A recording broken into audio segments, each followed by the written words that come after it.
You start. Hello, Cheddar Pros Podcast. No. Welcome to the Murder of Prose podcast again. We don't know what we're doing, but I'm drinking beer and talking about literature. What are you doing? I don't think they can answer you. Our audience. I'm asking you, Artard. You're asking me. This is the most intellectual thing I will ever do, is drink and talk about books. Currently, I am lounging, and I'm surrounded by literature, technology, and trash, and clothes, and a window. I don't think a window can surround you. It can. Only if you have multiple windows on all sides. Not in the room, but in the house overall, yes. That doesn't count as being surrounded because there's there's partitions, which creates a room. That's how rooms work. It's like you have a space and then you partition some of it off. And this is called a room, and then this other place is also called a room. Now, and designated areas for sleeping. If I open the door, there's a break in the partition, and therefore there can be windows outside. Because there's still partitions. There's still other partitions blocking off. Like, just because you don't have, like, a single solid block.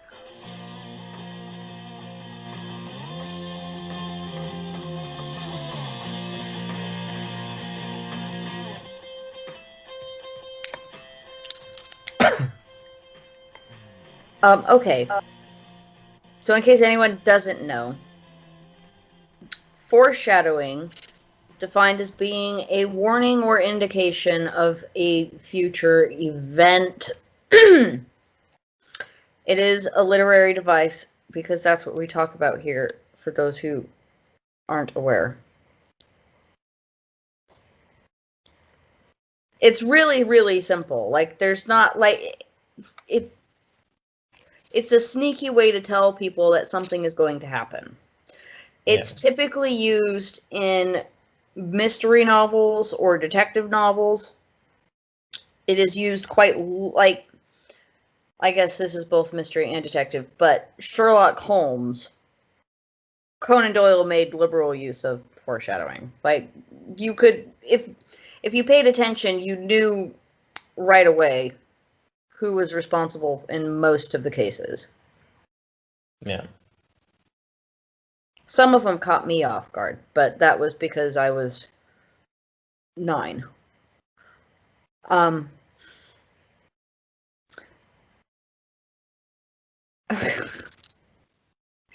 There are a few different types of foreshadowing in literature. 5 to be exact.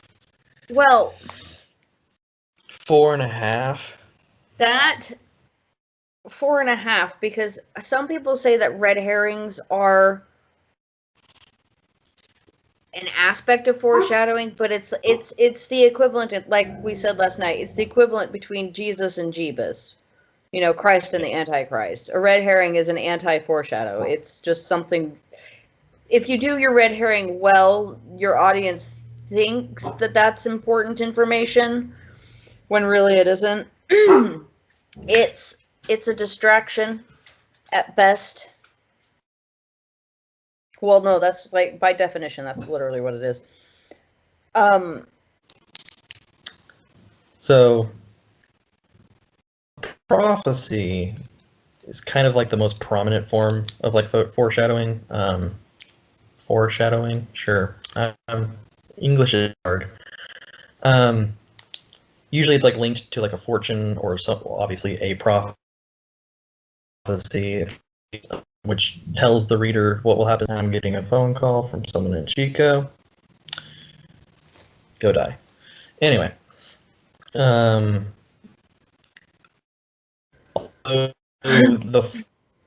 prophecy they're given isn't always clear. Like, there's usually some form of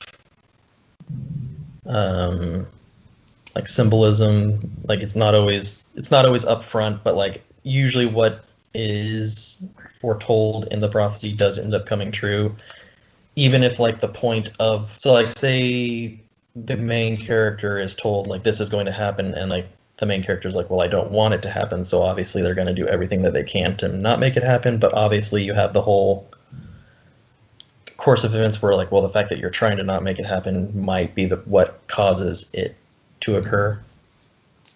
Yes. Yeah.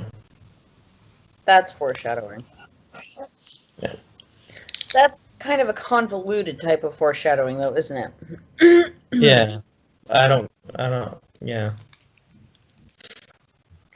You don't know? It's exceptionally convoluted because it's not so, like, the straightforward way to do that is, this is the prophecy, this is what's going to happen. And, like, that's pretty direct. You can't get more direct for foreshadowing than that. Whereas, if your main character, if your protagonist decides that that's not what they want, and so they go about trying to prevent it, and trying to prevent it is the thing that makes it happen. Would you say that in a way that that's almost a red herring in and of itself? At that point, does the prophecy become a red herring, or is it still foreshadowing? I would say that, that's an interesting concept.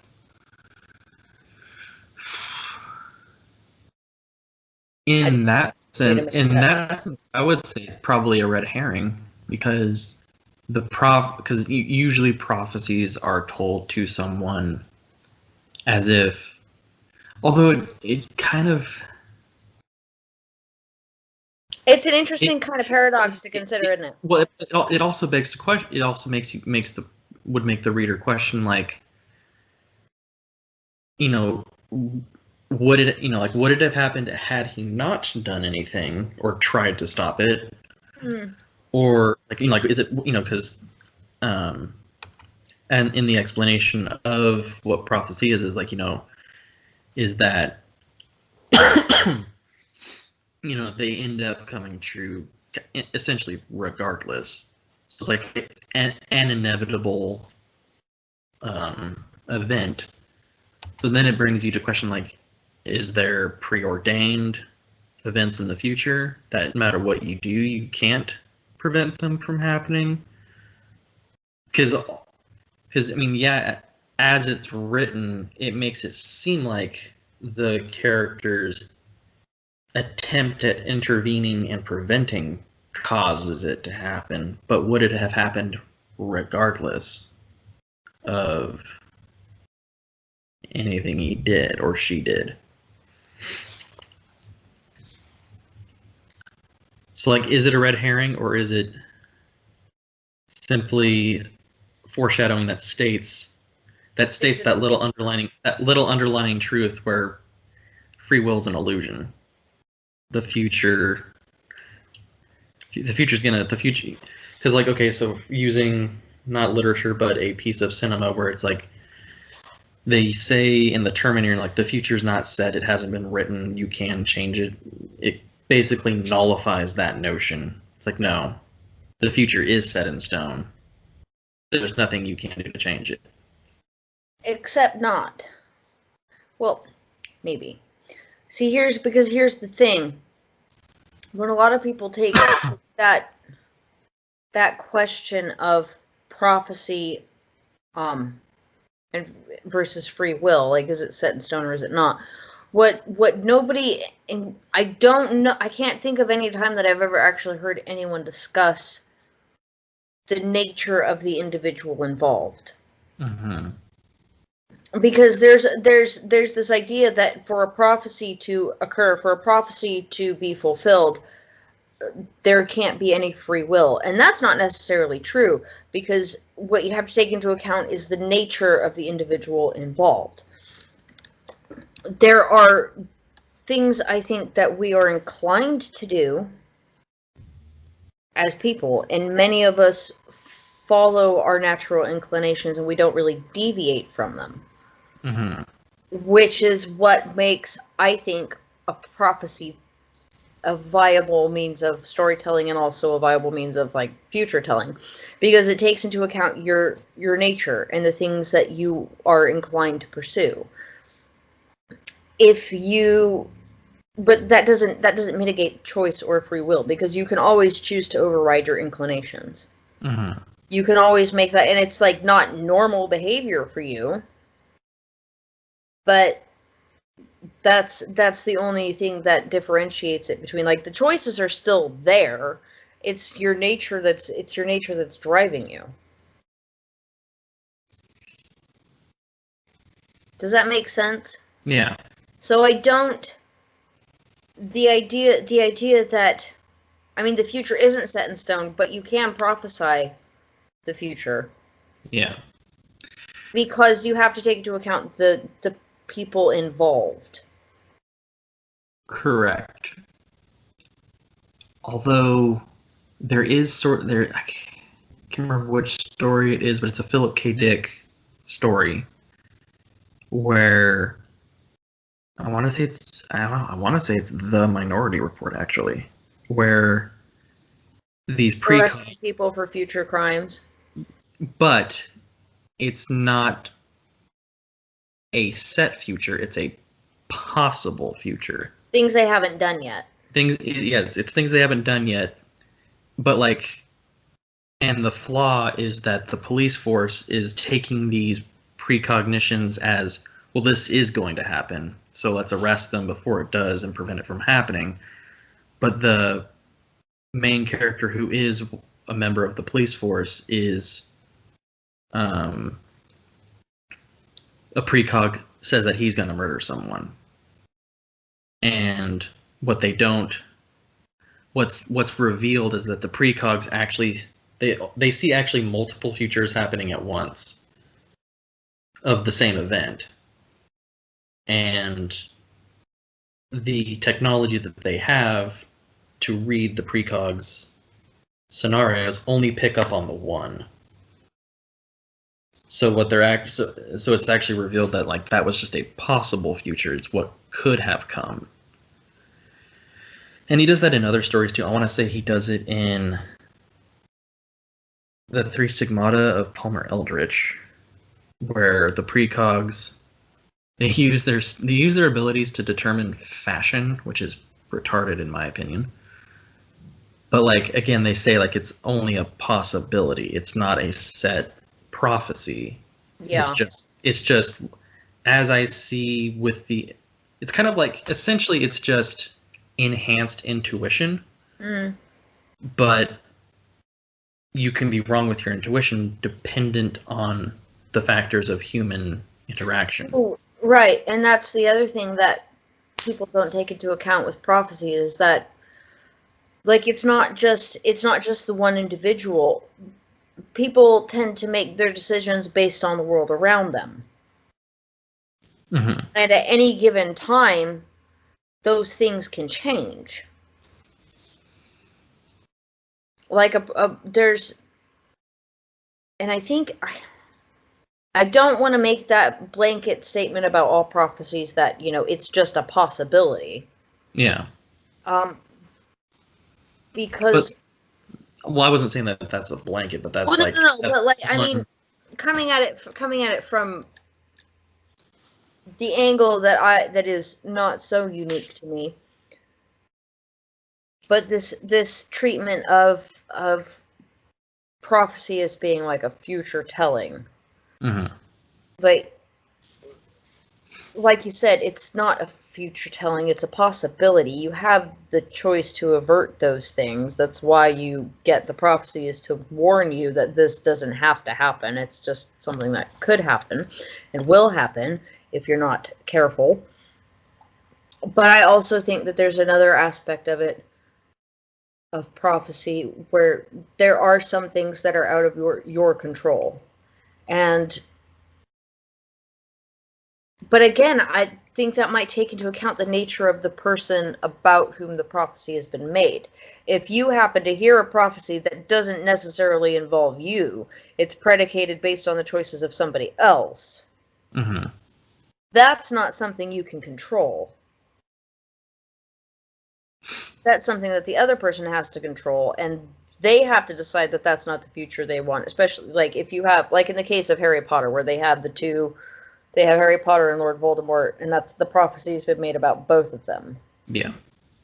Well, Lord Voldemort could have just he could have overruled his inclinations and his nature, and opted to not engage with this threat that could destroy him. But he didn't. And if he hadn't, if he had, checked out, and if he had pulled back and, changed his life, then you would have seen a different story. You would have seen a different story with Harry Potter. It would have had, something else would have happened. Well, there wouldn't really... And this prophecy about Harry would no longer have been relevant. Yeah. Because the other major party involved chose something else. Yeah. In direct contravention to that. Am I making any sense at all, or do I just sound crazy? Yes. Okay. And we're on the right track.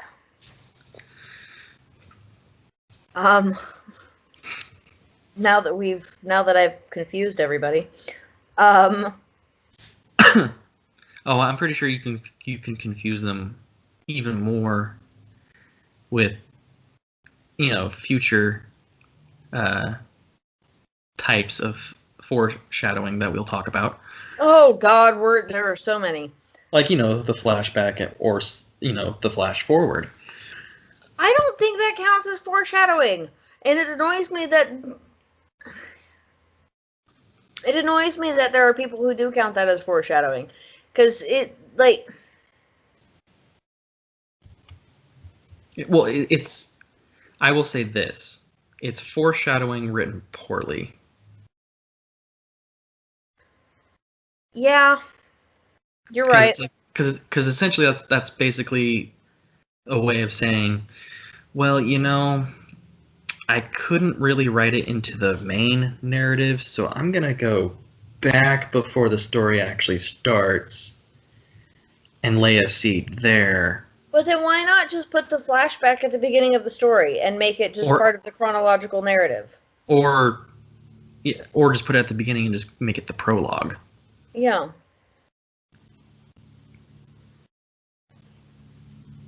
I don't like flashbacks. Which is ironic because I use them in How to Cure. I was going to say, I have entire... I have entire chapters that are essentially just flashback chapters, but I don't use them for foreshadowing purposes. I feel like flashbacks are kind of lazy. Said the lady who has 5 flashbacks. To the guy who has whole chapters that are flashbacks. Yeah. It's a love-hate relationship, it really is. Although, I don't use the flashbacks for foreshadowing. I use the flashbacks more as to help flesh out the character. Yeah, that's kind of what I did, too. I didn't use it to hint to anything. It's... Yeah, because, for instance, Aiden's... I used it to establish motivation. Which Yeah. I think is kind of how you did it, too. Yeah, it's to establish motivation and also kind of why they're in the headspace that they are in the present. Yes. Instead of just telling you, oh, he's this way because of this, it's no, I'll dedicate an entire chapter to displaying the events that led him to why he feels the way he feels in the present. Well, the present being 2012. Yeah. I don't...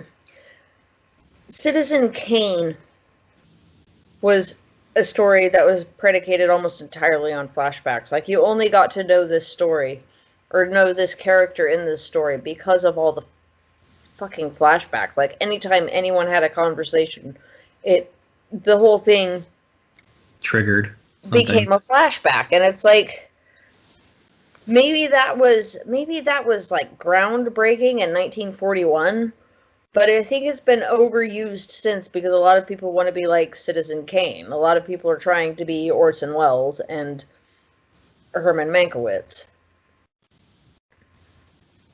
And I don't think that they are. So their flashbacks are terrible. Mm-hmm.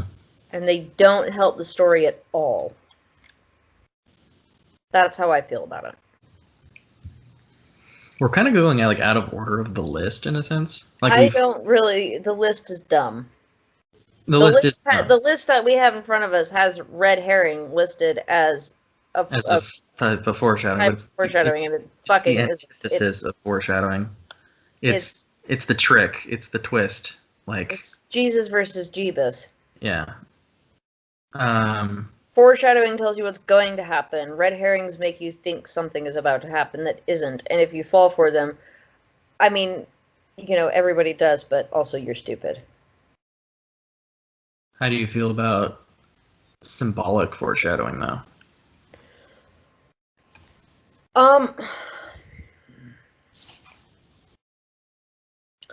It's very subtle. Well, yeah, it is subtle. There's nothing bad about it. In fact, it's one of those things that you definitely have to do it on purpose. You have to do it as the writer, you have to do it on purpose, and as the reader, you're not going to know until your second read through. If you're not actively looking for if you're not actively looking for those things.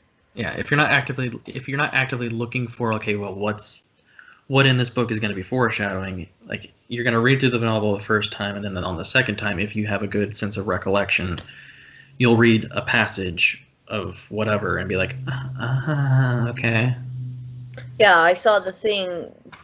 I saw this thing here, and that was this thing this way at this time is a very direct foreshadowing of this, which I did not realize because I did not know. Yeah. That this was a possibility. Mm-hmm. But it's very the thing about prophecies are pretty direct and explicit, and you have to do them on purpose. But a lot of people don't really consider that they're doing foreshadowing. They could just consider prophecy as prophecy. And it's part of the exposition, pushing the forward. Right. And then a lot of there are instances where you can and I've noticed, I've caught myself doing it too, where I'll write a line and I'll go, oh wait, that's foreshadowing, ha ha ha, and it's a little bit funny. Mm-hmm. But for symbolic foreshadowing, you have to do that on purpose. Yeah, you have to. You have to plan for that. You have to plan even before you're writing. This is what I'm gonna put down eventually.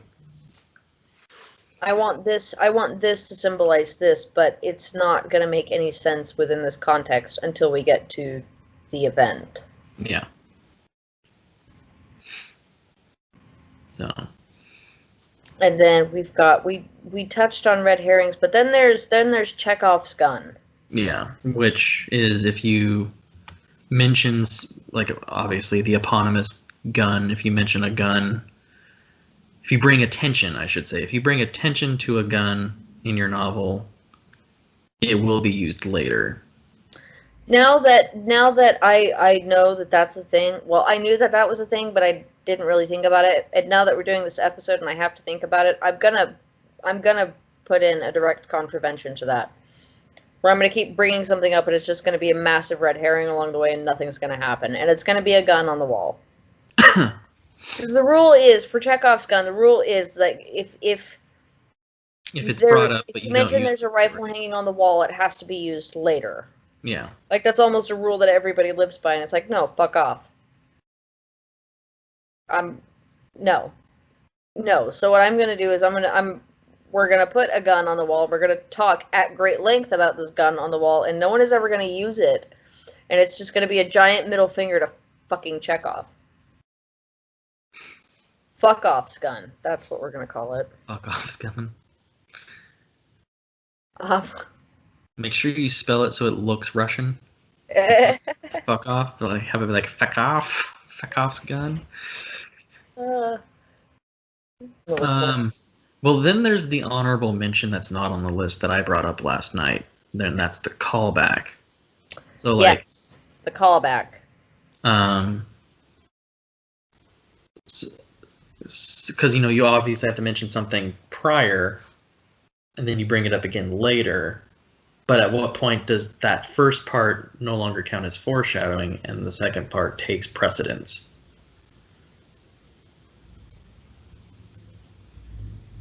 And then at what point is there like this happy medium where it's both, like the foreshadowing and the callback at the same time?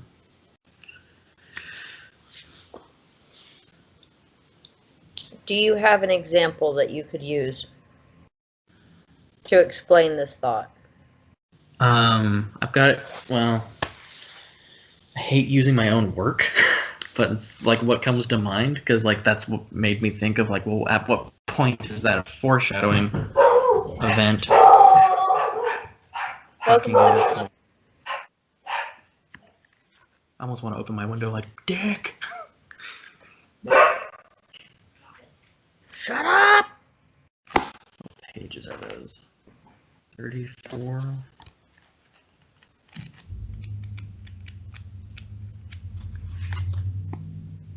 Should I start over? That's up to you. You'll have to prompt me. I have to spend 2 pennies right now, and I've had to for like the last 25 minutes, so I can't really. Then Do you mind if I go spend £1? I might go spend a couple myself. Okay, let's. I'll come back in and prompt you. Okay. All right.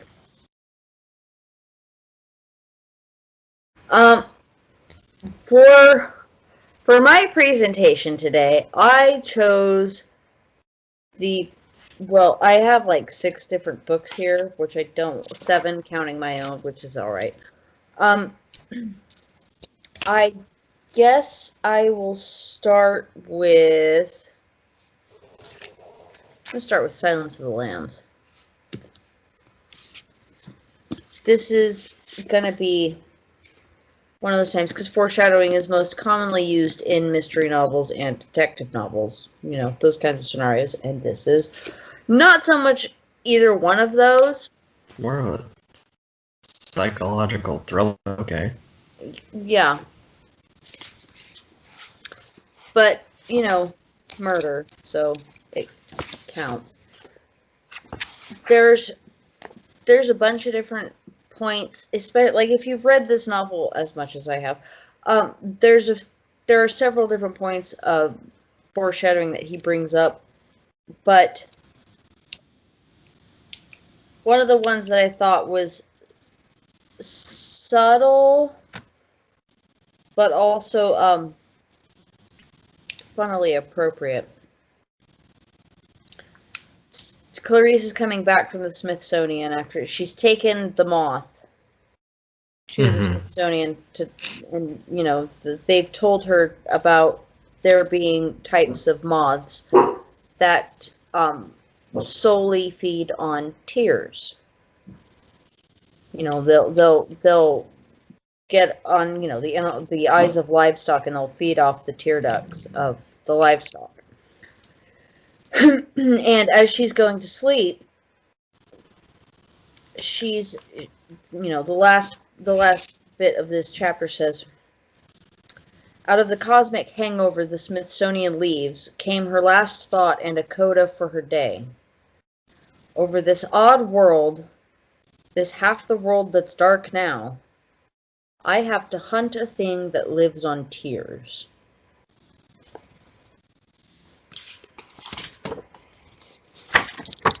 Which, she's not just hunting the moth. Mm-hmm. She's not just hunting Buffalo Bill. She's also, that's also kind of a reference to Hannibal Lecter. And later on, she becomes the person who has to hunt him down in the third book. In the third book. Yeah, third. Yeah. She's the one who has to hunt him down, and this is a man who, later on in this book, he'll just say things to people that just to cause them pain, so he can watch he could watch their inner turmoil. So it's subtle enough, but it's also appropriate enough for the series as a whole. I have hunt a thing that lives on tears. My next one is going to come from The Scarlet Letter. Okay. I should have marked it. Okay. This is the point where Hester Prynne is standing on the scaffold. She's just had a baby she's just had a baby. And the assumption is, because she's not known to be married, the assumption is that she had marriage out of wedlock, or she fucked a married man and had a baby. And they put her up. This is a public shaming ritual. They put her up in front of everybody on a scaffold, and they're all going to mock her and say all kinds of horrible things to her unless she tells them who the father of her child is. And this is an interesting bit. And it's also, if you know the story, very, very clear foreshadowing. The Reverend Mr. Dimmesdale bent his head in silent prayer, as it seemed, and then came forward. "Hester Prynne," said he, leaning over the balcony and looking down steadfastly into her eyes, "thou hearest what this good man says, and seest the accountability under which I labor. If thou feelest it to be for thy soul's peace, and that thy earthly punishment will thereby be made more effectual to salvation, I charge thee to speak out the name of thy fellow sinner and fellow sufferer. Be not silent from any mistaken pity and tenderness for him. For believe me, Hester, though he were to step down from a high place and stand there beside thee on thy pedestal of shame, yet better were it so than to hide a guilty heart through life. What can thy silence do for him, except to tempt him, yea, compel him, as it were, to add hypocrisy to sin? Heaven hath granted thee an open ignominy, that thereby thou mayest work out an open triumph over the evil within thee, and the sorrow without. Take heed how thou deniest to him, who perchance hath not the courage to grasp it for himself, the bitter but wholesome cup that is now presented to thy lips."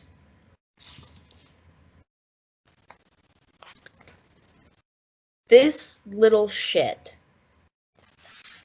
Because as we all know, Dimmesdale is Pearl's father. Yeah. And this fucking dickhead, instead of just stepping up, is essentially asking her to name him. We don't know this at the time. Like, we don't know this until much later in the book. But he's basically asking her to name him so that he doesn't have to volunteer the information. It wasn't enough that he knocked her up.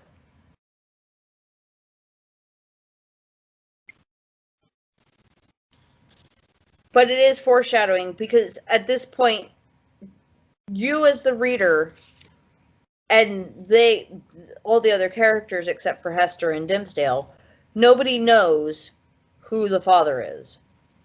Yeah. So in a sense, this works as foreshadowing, but in a sense, it's almost a prophecy. Or it's pretty open. So that's why I liked that bit. That's why I picked that bit. And then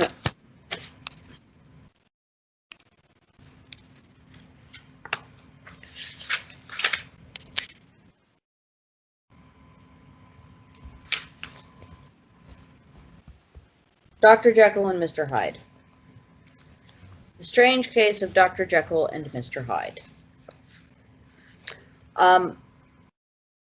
Jekyll is speaking to his lawyer, and this is after he's been doing his experiments, and Hyde has come to the fore. Jekyll has amended his will so that in the event he becomes lost to Hyde, Hyde will still be provided for. Mm-hmm. And Utterson is objecting to Hyde. He's going, this is not a good person. This is, something's wrong with this guy, and I don't like that I'm having to make provisions in your will for somebody I think is evil. And Jekyll says to him, well, but since we have touched upon this business, and for the last time I hope, there is one point I should like you to understand. I have a really very great interest in poor Hyde. I know you have seen him, he told me so, and I fear he was rude. But I do sincerely take a very great interest in that young man. And if I am taken away, Utterson, I wish you to promise me that you will bear with him and get his rights for him. I think you would if you knew all, and it would be a weight off my mind if you would promise. And I can't pretend that I shall ever like him, said the lawyer. I don't ask that, pleaded Jekyll, laying his hand upon the other's arm. I only ask for justice. I only ask that you help him for my sake when I am no longer here. And if you get to the end of the story, that's more or less exactly what's happening. He's running out of the chemicals to keep Hyde under wraps. Yeah. And so he's trying, he does suspect at some point that's going to happen early on, and he's trying to make provisions so that, he can still live and he doesn't have to brutalize half a city to get what he wants. Yeah. And then the last one is not actually a classic, believe it or not. This book was written in 1984. It's called The MacGuffin. I recommend it to everybody because it's actually kind of fun to read. In that it's very heavy material, but the way John Bowen writes, it's actually he's got a very light tone and it's pretty amusing. So at this point, the main character has found a set of negatives that reveal an illicit kind of activity. And he's currently being harassed by certain members of intelligence agencies who are trying to obtain those photographs to keep them out of the public eye. And he wants to develop them so he can more clearly see what's going on. And his ex-wife is helping him. And this is a little exchange that they have. I said, you don't mind if I don't let you know. You're not going to do anything silly. It would be silly letting you know. I watched the thoughts click over behind her eyes. My wife was a sort of journalist, after all. It would be torture not to know. I write torture. A stupid exaggeration, since I now know what torture is. Later on in the book, his wife, he calls her his wife, she's his ex-wife. Later on in the book, she and a sort of lover that she has, they're both tortured and killed because of the CIA wanting to find these photographs. And he doesn't, and that's the thing, is that's a little bit of irony to it too, is that he doesn't actually tell her anything, so she doesn't know. And he thinks that by not telling her, he's keeping her safe, when in reality, just their very connection put her life in danger. Those are all my examples. This is the worst English class ever. I've narrowed mine down to 3. All right.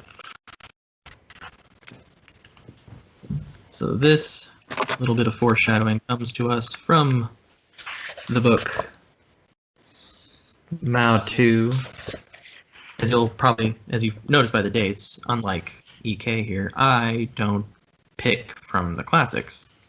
I do a little bit more modern taste, because I'm not limited to pre-20th century. Look, I can't help that most of the good books were written before 1920. All right. It's not my fault. And I'll have you know that 2 of my books were written after 1980.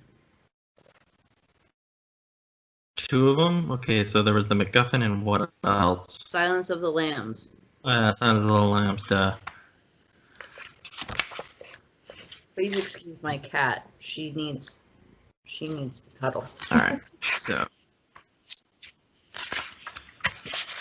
So since I'm going to be starting halfway through a chapter and like the entire chapter is this one whole scene. Oh, okay. What is happening? What? No, it's okay.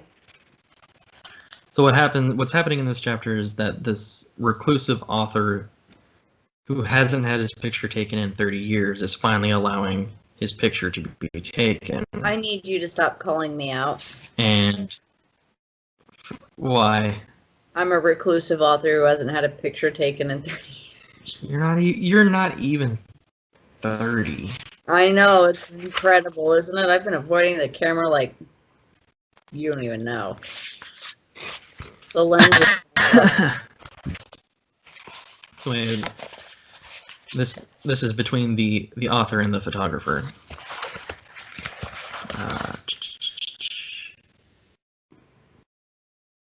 All right. Writers will always write. Are you crazy? Writers have long-range influence. You can't talk about these gunmen in the same breath. I have to steal another cigarette. You're no good for me. This is obvious. You have a look on your face. I don't know, like a bad actor doing wariness of the spirit. I am a bad actor. Not for me or my camera. I see the person, not some idea he wants to make himself into. I'm all idea today. I definitely don't see it. I'm playing the idea of death. Look closely, he said. She didn't know whether he said, something about the occasion makes me think I'm at my own wake. Sitting for a picture is morbid business. A portrait doesn't begin to mean anything until the subject is dead. This is the whole point. We're doing this to create a kind of sentimental past for people in the decades to come. It's that past that you're making here.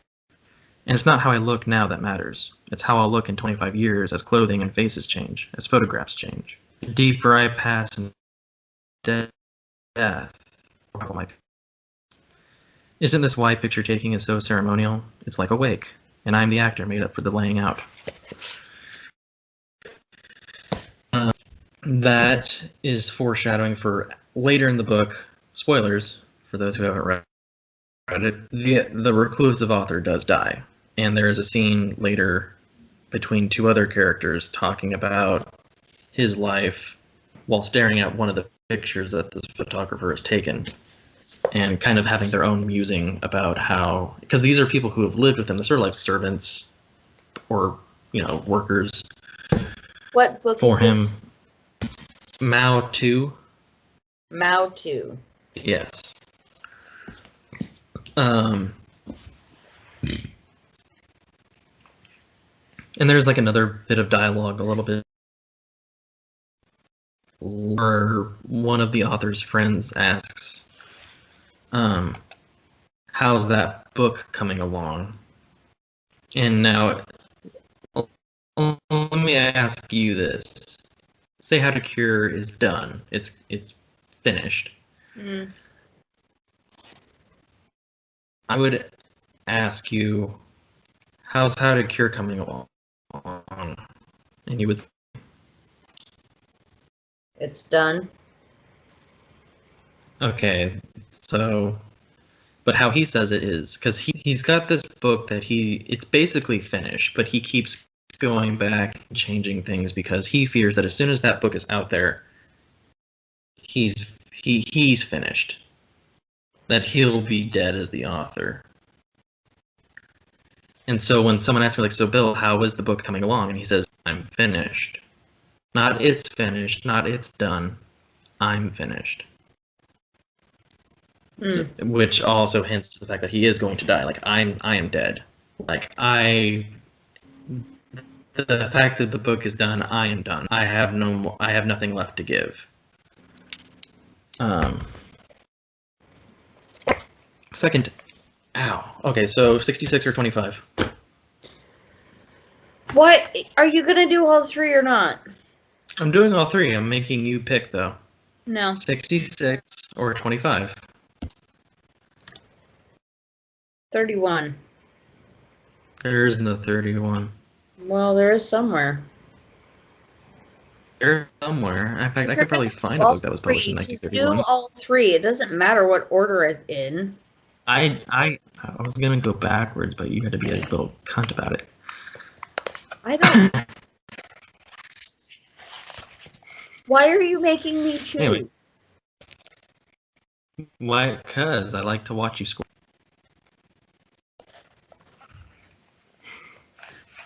There's not much squirming going on here. I'm just confused as to why you didn't just start and then go. Your cat's squirming. I'm doing something. Well, she always squirms. She's just like, what's going on? Pet me, bitch. Anyway, this comes to us from The Great Gatsby. And again, for anyone who hasn't read this, Gatsby dies. Lands in the pool. Gatsby doesn't die. He dies. Gatsby doesn't die.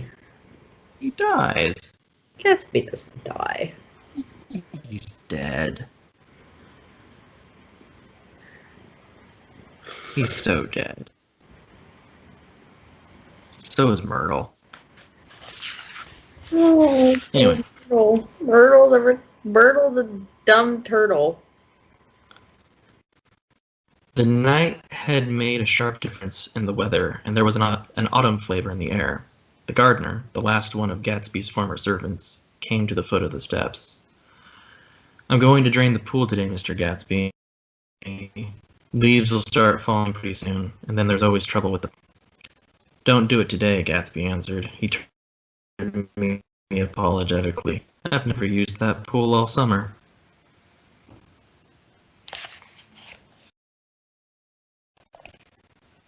I haven't used that pool all summer.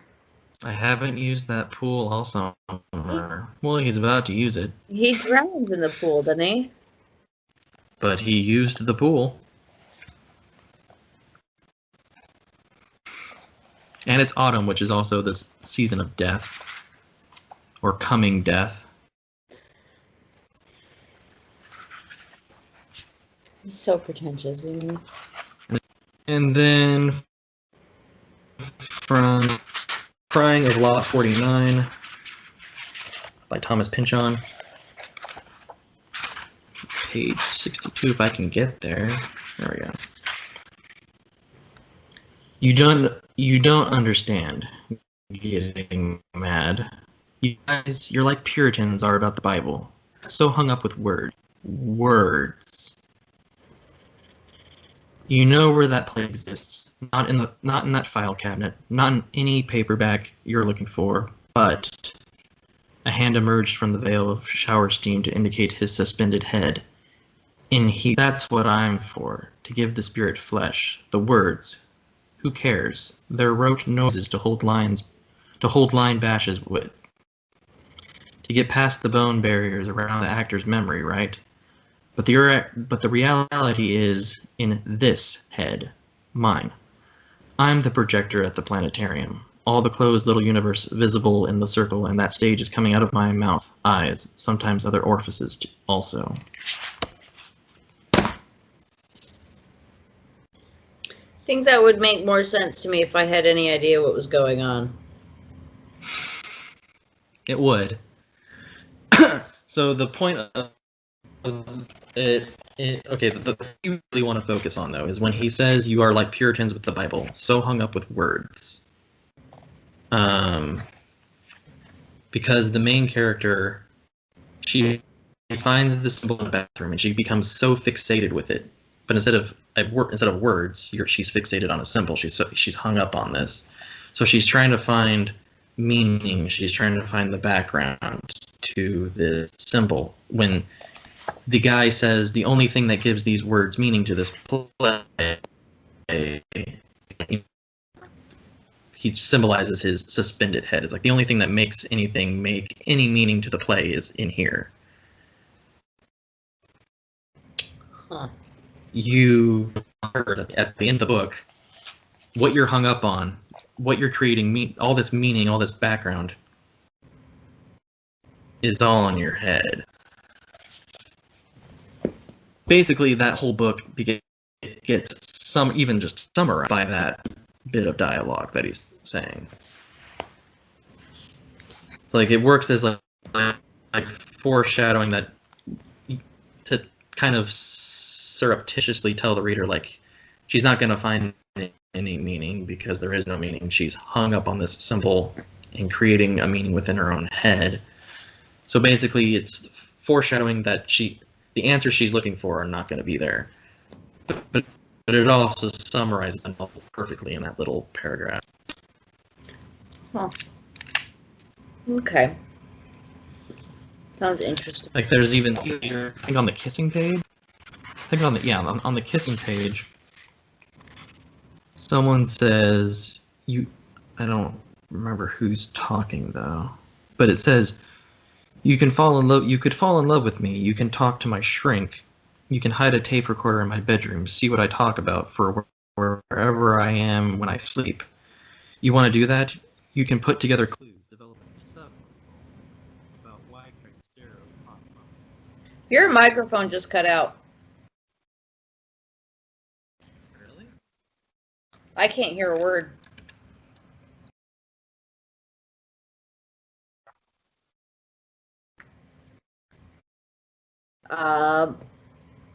That's been it for Murder of Prose.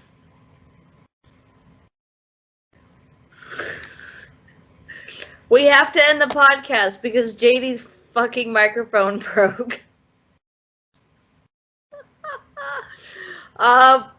We'll figure it out. We'll get back with you guys next time. It's not a tumor. You're the one with a broken computer. It seems like it's a fucking tumor.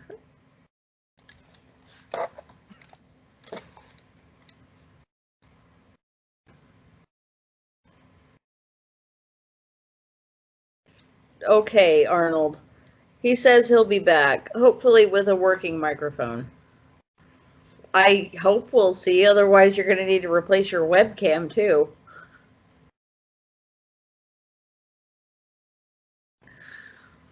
Oh, Jesus. Okay. Well, that's it for us tonight, guys.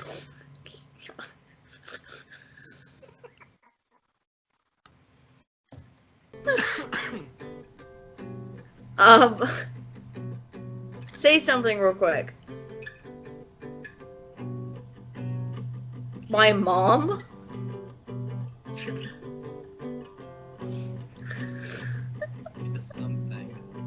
See, I don't know if it's just that I can't hear you and that your audio is being picked up completely by the recording, and we'll find out.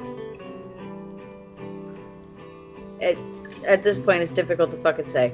But anyway, because JD's computer is a bitch and a half, that's it. We're leaving.